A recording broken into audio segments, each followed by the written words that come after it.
તો હેલો દોસ્તો, વેલકમ. આવો અમે આજે બનાવવાના છીએ, ગેસ કરો અમે શું બનાવવાના છીએ. દૂધીમાંથી કઈ આઈટમ બની શકે છે એ બતાવો. અને પહેલા તો એ કે દૂધી અમે પેલું છે ને સ્ટોરમાંથી લીધી છે, એટલે એની જોડે આવું આવે છે. આના બહુ પૈસા લ્યો. જે રેકડી ઉપર તમારે લારી ઉપર આપણે શાકભાજી લઈએ લારી ઉપર જેટલાની દૂધી મળે ને એનાથી ડબલ ભાવની મળે, અને એટલા ભાવનું આ એટલા ભાવનું. તો અમે આજે બનાવવાના છીએ મુઠિયા ઢોકળા. મુઠિયા ઢોકળા. સોરી, મને તો આવડતા નથી, બટ હું મારી બેનની હેલ્પ કરીશ, નાની મોટી હેલ્પ કરે છે વિડીયો શૂટ કરવામાં. ના, બીજી કરું છું યાર. એટલે અહીંયા પર્ટિક્યુલર એમાં મરચાં હું વધારે જ નાખું છું, મને વધારે ભાવે છે એટલે. બાકી દૂધી હોય. અને આ વખતે એક ટ્વિસ્ટ છે, લોકો કરતા જ હશે. અમારી પાસે ભાખરી પડી છે, પેલી જૂની વાસી એટલે કહેવાય. વાસી. એટલે બહુ જૂની નથી, સવારે બનાવી હતી. અત્યારે રાતે યુઝ ભાખરીને મિક્સચરની અંદર ક્રશ કરી નાખવાની અને પછી નાખી દેવાની. તમારી પાસે રોટલો બી હોય ને તો એને મિક્સરમાં ક્રશ કરીને તમે આમાં નાખી શકો. એટલે આપણે ઓલા ગુજરાતીમાં કે ને પોચા બને એકદમ એવા બને. તું એમ કે છે ને વિડીયો કેમ એટલો બધો સારો આવે છે, કેમ કે ચોકડીની લાઈટ ચાલુ છે. કરતો બંધ કેવો આવે શું જો. જાતો ચાલુ કરો. કઈ જ ફરક જો હું કરું જો પકડ. જો આ ચાલુ છે, બંધ કર્યું. પડે જ છે.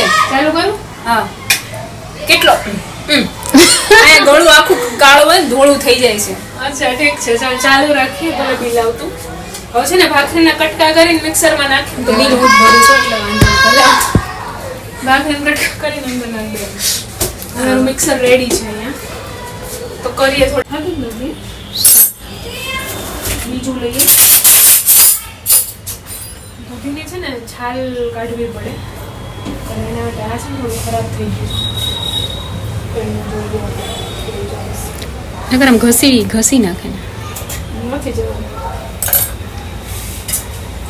જો કે મને આનાથી પણ ફાવે છે, અને એટલું કૂણું છે ને કે છાલ જવા દે ને તો હાલે. જવા દઈશ બોલ.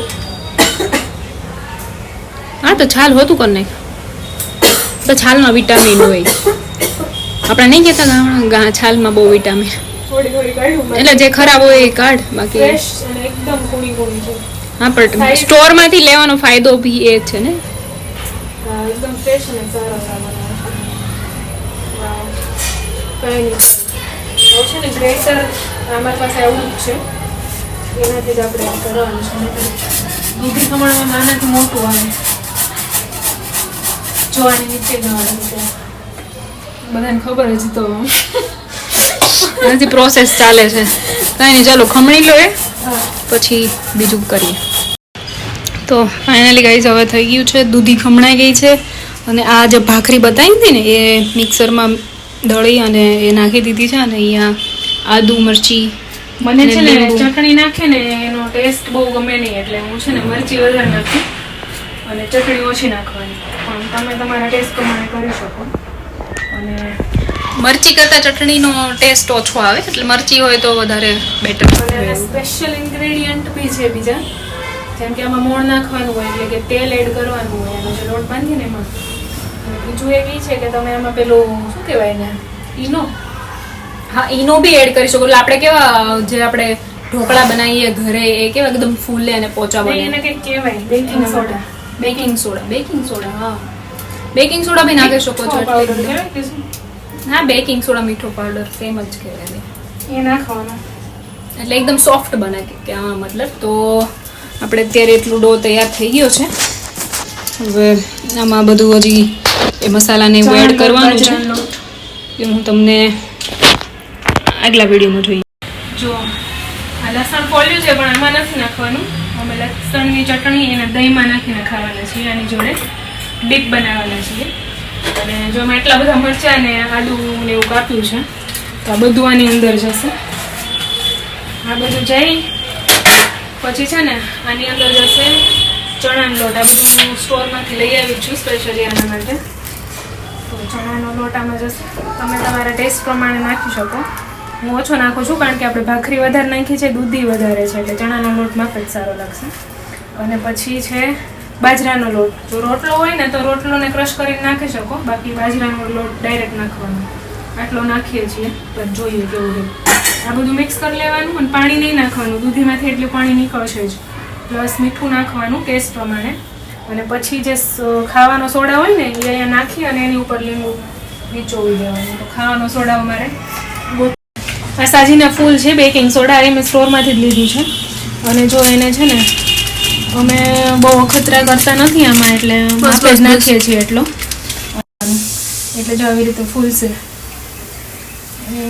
અને આના લીધે છે ને પોચા બને, ઢોકળા જે બને ને એટલા માટે હોય છે. અને આના સિવાય હું નાખીશ ગરમ મસાલો. આ બધું મારું છે, હું તો નાખું જ છું ગરમ મસાલો. તમારે નાખવો હોય તમે નાખી શકો. ગરમ મસાલો અને હળદર નાખવાનું, બસ આટલું જ, બીજું કાંઈ નહીં. હજી લીંબુ નાખીશ, પછી મિક્સ કરી લેવાનું. અને પાણી નહીં એડ કરતા, નહીં તો બંગાળીમાં આટા ગીલા એવું થઈ જશે.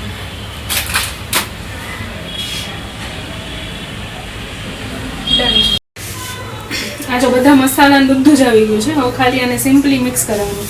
અને લોટ બાંધતા હોય ને આમ ચોળવાનું નહીં, અને ખાલી મિક્સ જ કરવાનું આરામથી, આવી રીતે. જો હાર્ડ સ્ટેપ છે, આવી રીતે આમ ચોળવાની, ચીકણું થઈ જાય ને પછી બંધાઈ જાય ને તો પછી પોચા ના થાય.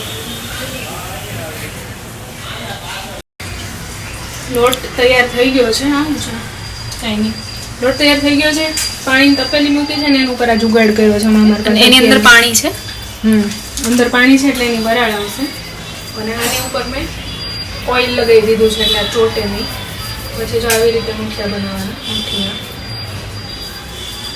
મુઠિયા કહેવાનું રીઝન તમને તો ખબર જ હશે, આવી રીતે બનાવવાનું એટલે મુઠિયા. અને બસ આવી રીતે મૂકી દેવાનું, એટલે એ છે ને વરાળથી ચડશે. જે આ બાજુ મૂકીશ ને બેલેન્સ થઈ જશે. આવી રીતે જો ઓછું લેવાનું એટલે બરોબર બને. આપણે દૂધીમાંથી થોડું પાણી નથી કાઢ્યું એટલે આવું થઈ રહ્યું છે, બટ કાંઈ વાંધો નહીં, આપણે દૂધીનું પાણી ખાઈ જશે. બાકી તમારે જો ઢીલો લોટ ના કરવો હોય ને તો દૂધીમાંથી પાણી કાઢી નાખવાનું થોડું, અથવા તો લોટ વધારે નાખી દેવાનો.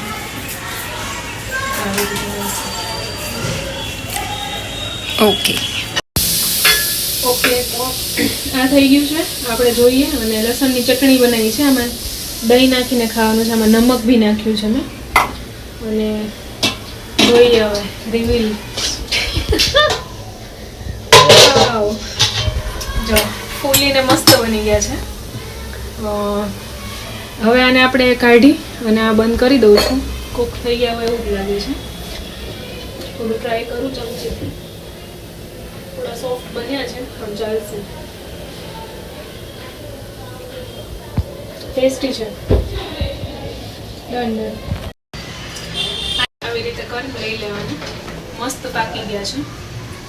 હવે આના કટકા કરી અને તમે વઘારી શકો. અને જો મસ્ત બન્યા હોય તમે વગર વગરે પણ ખાઈ શકો છો. કુકડ છે એકદમ, વાંધો નથી. છે ગાઈઝ, ફાઇનલી આવી ગયું છે. આ દહીં બનાવેલું છે, આ છાશ, અને આ રેડી છે મારા મુઠિયા ઢોકળા.